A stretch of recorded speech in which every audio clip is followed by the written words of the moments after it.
c'est le plus dur, le début, parce que le shaitan, il ne veut pas que tu te détournes de lui. Fais le premier pas et tu verras qu'Allah subhanahu wa ta'ala te facilitera. Fais le premier pas qui est le plus dur. Les jours passaient et Mohammed se déplaçait de mosquée en mosquée, de plaisir en plaisir. Et c'est ça le plaisir et le paradis du croyant. C'est d'être dans la maison d'Allah, d'écouter les paroles d'Allah et du prophète alayhi salatu salam. À chaque fois qu'il se souvenait de son séjour, ses larmes se mettaient à couler. Et ça, mes frères et sœurs, c'est le vrai regret du repentir. Quand sa mère passait devant sa chambre la nuit, elle l'entendait pleurer et invoquer Allah. Et quand c'était le matin, elle l'entendait lire le Coran et demander pardon à Allah. Un jour, sa mère entra dans sa chambre pour le réveiller pour Salat al-Fajr. Elle sentit une odeur très agréable, une odeur masha'Allah dans la chambre, qu'elle n'avait jamais sentie auparavant. Elle le chercha dans son lit, mais ne l'a pas trouvé. Elle le trouva prosterné sur un tapis de prière, près de son lit, en train de prier. Elle patienta quelques instants, le temps qu'il finisse, puis se mit à l'appeler. « Mohamed, mon fils !» Il ne répondait pas. Elle s'approcha de lui, le toucha, et c'est alors là qu'il tomba sur le côté. Elle ne put supporter, se demanda « Est-ce que mon fils est mort prosterné ?» Elle n'en croyait pas ses yeux. Elle sortit de la chambre, ses yeux en pleurs. « Les enfants, venez vite, venez voir votre frère Mohammed, venez voir votre frère Mohammed !» Ils s'approchèrent, le bougèrent. « Maman, notre frère Mohammed est mort, il est mort prosterné. Qu'Allah subhanahu wa ta'ala fasse que notre mort soit comme celle de Mohammed, dites Amin. » Mort prosterné, Allahu Akbar. Le prophète alayhi salatu salam l'a dit dans le hadith d'Ibn Mas'ud que rapporte l'imam al-Bukhari et Muslim, par celui en dehors de qui il n'est de point de Dieu, l'un de vous fait certainement l'œuvre des gens destinés au paradis. Il y a des gens parmi nous qui ont une image d'homme pieux, jusqu'à ce qu'il ne reste plus qu'une coudée entre lui et le paradis. Et voilà que sa prédestination le devance. Il commet alors un acte de ce que font les gens de l'enfer et il y entre. Toute sa vie, il a pris le chemin droit et il meurt d'une mauvaise fin. Pourquoi ? Parce qu'il n'était pas sincère. Il faisait ça pour les gens, c'était un ostentateur.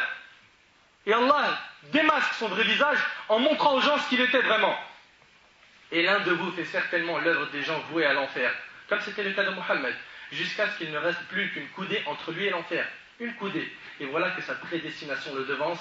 Il fait alors un acte de ce que font les gens du paradis et il y entre. Une personne, elle peut basculer vite, elle peut changer vite. Et le cœur des serviteurs d'Allah sont entre les deux doigts du miséricordieux, il les fait changer d'état quand il le veut.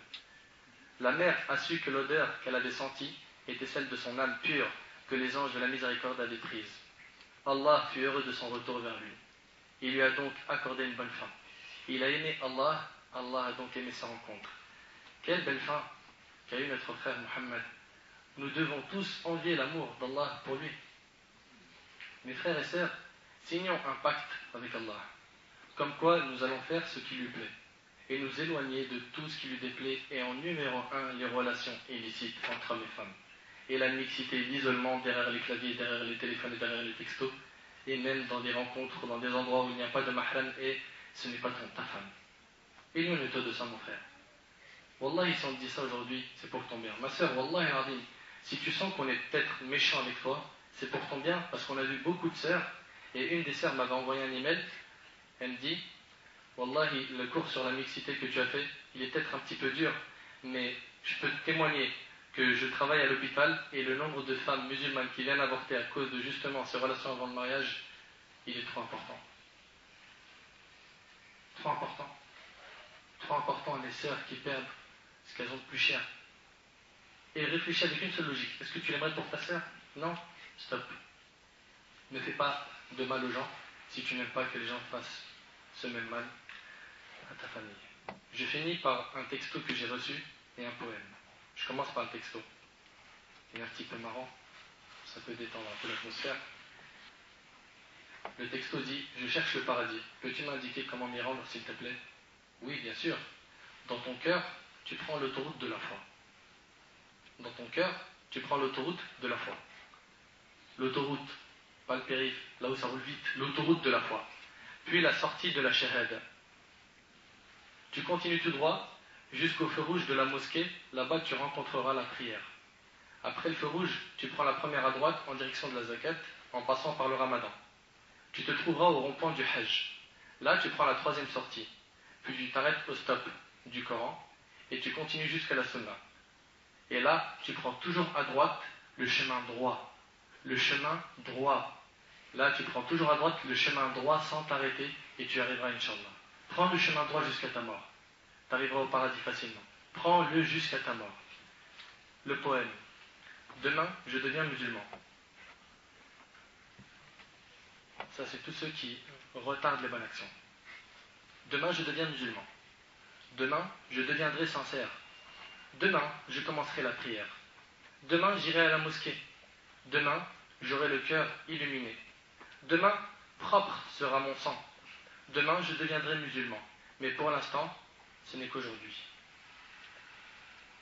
Mon frère, ma sœur, les jours nous sont comptés. À chaque jour qui passe, nous voilà amputés. Tu comptes peut-être dès demain commencer, mais qui te dit que tu pourras encore te racheter? Tu repousses chaque jour les bonnes actions, croyant nativement que ce soir tu stoppes l'effusion. Mais entre nous, ça fait combien de temps qu'à toi-même ouvertement tu te mens? Quand t'entends du haut du minaret le rappel, et tu restes sourd à ce parfait appel. Malgré tes beaux yeux, tu restes aveuglé par ce bas monde et tous ses vices cachés. Les jours défilent, les mois, les années passent, et toi jusque maintenant, t'es toujours à ta place. Tu te dis toujours demain, il est trop tôt pour lever mes mains. Le temps est pourtant ton maître, mais toi tu restes comme un traître. T'es pas conscient que t'es dans le faux, et pourtant crois-moi, changer il le faut. Mon frère, ma sœur, les jours nous sont comptés. À chaque jour qui passe, nous voilà amputés. Tu comptes peut-être dès demain commencer, mais qui te dit que tu pourras encore te racheter? Quand viendra ton jour, tu partiras. Mais dis-moi, quel bagage tu emporteras? Celui des erreurs et des bavures, ou celui où jamais tu assures? L'au-delà, ça dure pas qu'un an. Réveille-toi mon grand, ça dure infiniment. C'est pas trop tard, car avant de partir, grandes ouvertes sont les portes du repentir. Réveille-toi, je t'assure, tout n'est pas mort. Occupe-toi plutôt de ce que sera ton sort. Pour chaque acte, bon ou mauvais, tu seras rétribué. Vaut mieux pour toi que vers le bien ta balance soit penchée. Lâche tes délires qui te mènent à rien et espère que le paradis un jour sera tien. Maintenant, si tu le veux, faut le mériter. Et dès à présent, commence à y travailler. Mon frère, ma sœur, les jours nous sont comptés.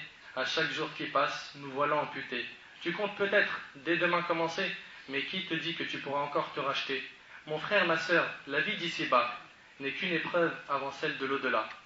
Active-toi pour pas que tu aies un goût amer le jour où tu seras mis en terre.